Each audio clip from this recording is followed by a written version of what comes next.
So, here's a fun fact about me. I'm not great at reading people. When I'm talking to someone and they make a weird face, it's a little hard for me to tell if they feel awkward in the conversation or if they're holding in a really loud fart. But when I was watching the last half of Andor, something felt off about Cassian. This wasn't the character I was familiar with from Rogue One, and I couldn't quite put my finger on it until episode 11 when they did something really stupid. Cassian is called to Coruscant to extract Luthen.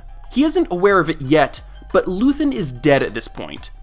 Luthen learned about the Death Star, attempted to end his own life, but his assistant had to finish the job, and now she's trying to get the word back to the rest of the rebellion. Cassian gets all the information from her, and what does he say? He says he won't leave her behind. Okay, I think I need to explain why I hate this. Pixar. I know they're going through a low point right now, but back in their heyday, they had this thing called the elevator test.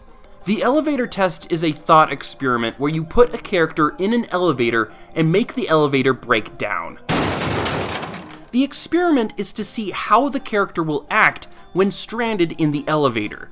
Will the character panic from claustrophobia, or will they remain calm? Will they wait for help to come, or will they try to break out of the elevator themselves?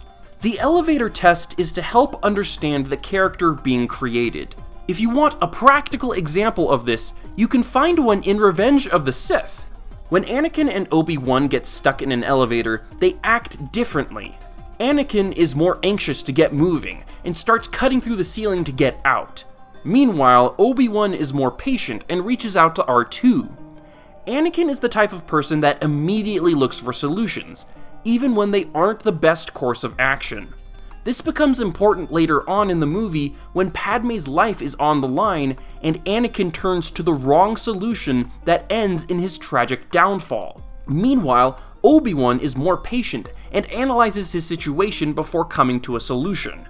How a character approaches a problem needs to be consistent. They aren't going to change modus operandi overnight. This is my problem with Cassian Andor. I remember when I first saw Cassian Andor in Rogue One. He was in an alleyway getting intel about the Death Star, but when things got tense, he shot his informant so he could quickly escape and keep the intel secret. It shocked me when Cassian gunned down someone he was familiar with to make an escape. I'm bringing this up because the writers put Cassian in the same elevator. It's another intel extraction that goes wrong. And I lied. He doesn't just tell her she's not being left behind, he uses his own body as a human shield to protect the unconscious informant in the middle of a firefight. I'm sorry, what the duck? And may I remind you, these events take place a few days apart from each other. But the way Cassian approaches these situations is radically different. And it's not just the way he acts, his demeanor is different as well. Look at the way he talks to Jyn. Look at how he has his arms crossed, like he's closed off. He talks to Jyn like she's a tool to be used to talk to Saw and Gerrera instead of a human being. And then there's that moment where he has this amused smirk when he learns he is allowed to kill Galen Erso. He was grim and ruthless, and the entire time I was watching Andor, I was wondering how Cassian would become this person. Cassian had an arc throughout Rogue One. This is where he is supposed to be as a character. But they didn't do that. At the end of Andor, he's strutting towards his ship into the events of Rogue One. He honestly reminds me more of James Bond or Indiana Jones, ready to go off on another swashbuckling adventure. He looks healthy, happy even, which is not where he's supposed to be. He's supposed to be Cassian from Rogue One. For a show praised for keeping track of details, this is a pretty big one to mess up. This dissonance of personalities is very bad, but the pieces were there from the beginning. Luthen is this character that mirrors Rogue One Cassian. And I'm gonna go on a tangent here, but everyone in this show is just overdramatic about Luthen. People keep referring to him like he's the boogeyman, and then we have those lesbians saying stuff like, "We're worth more to him separately than together." No, just calm down. Luthen is ruthless, but he's focused. He's willing to do whatever it takes to bring the Empire down, and he expects others to put in as much work as he does.